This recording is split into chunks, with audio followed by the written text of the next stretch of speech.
Hello, Evandro here, and I wanted to add my 2 cents to the conversation going on about the incident involving the interpreter to President Trump regarding the Helsinki incident.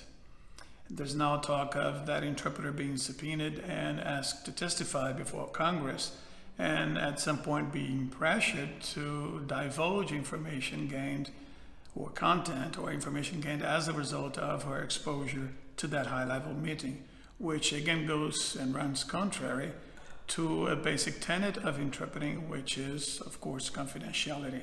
But I don't want to talk about the legal implications in this case.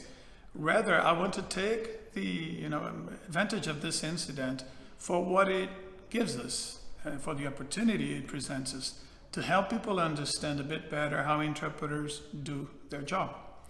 Because from the questions being asked, it is evident that there's a lot of ignorance out there. For example, there's no mention of the interpreter eventually being asked to submit her notes in the hope that those notes are going to help clarify what the content of the meeting was. There are many things wrong with this plan, and here's why. Number one, those notes are no longer in existence, most likely.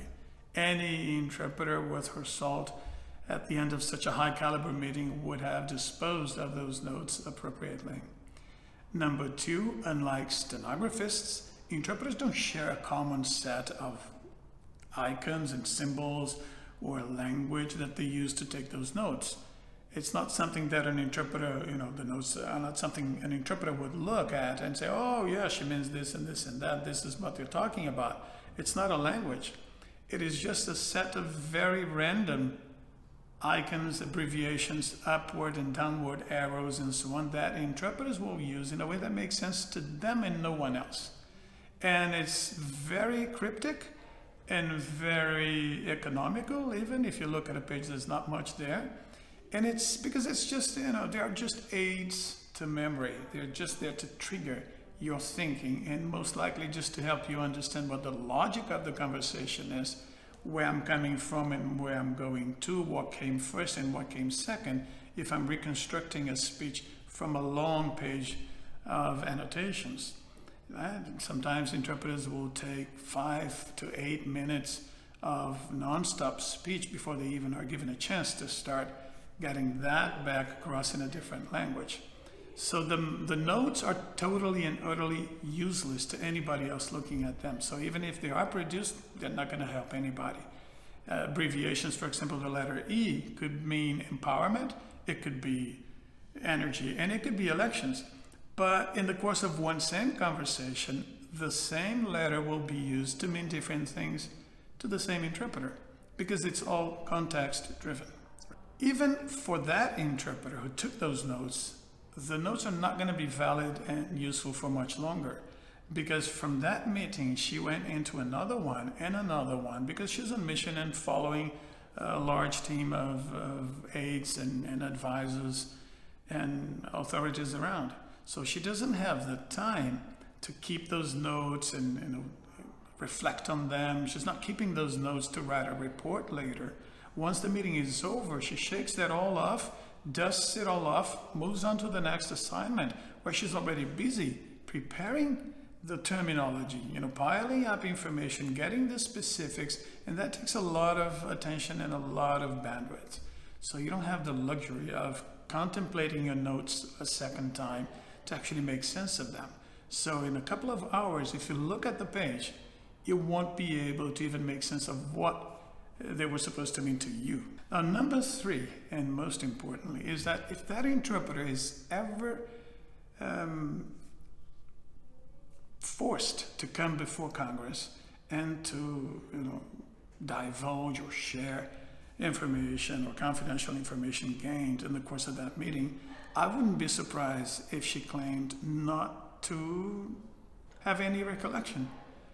And I would totally believe her, because I've been in that exact situation where you try your best to get the message across and so on, but you're not concentrating on content.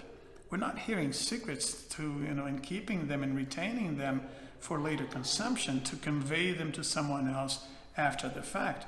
We're too busy, with half of our mind just listening to a language, trying to understand the units of meaning coming our way, another third of your mind going to reprocessing that in a different language, and the third that's left of your mind just checking on yourself and on your language and your grammar and your style to make sure it all makes sense and comes across in an elegant and intelligible fashion.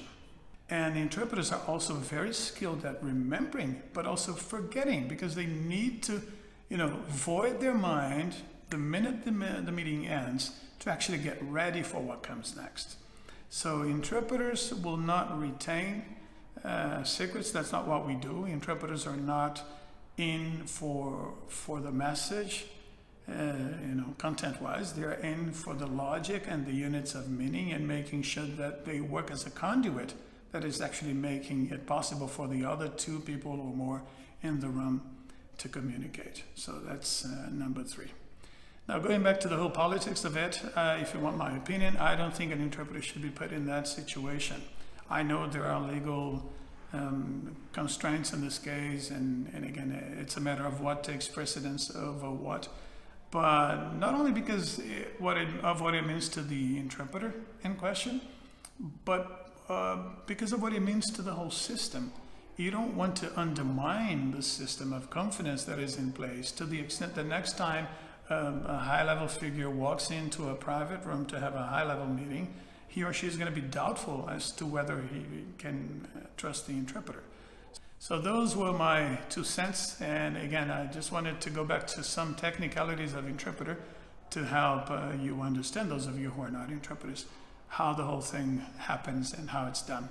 So I am Evandro Magalhães, conference interpreter. I have been for 30 years almost, former chief interpreter in the United Nations system in Geneva for 7 years, and currently the vice president of Kudo, a company that is innovating the very way in which interpretation is delivered. So I hope you found this useful. Thank you very much, and I'll see you next time.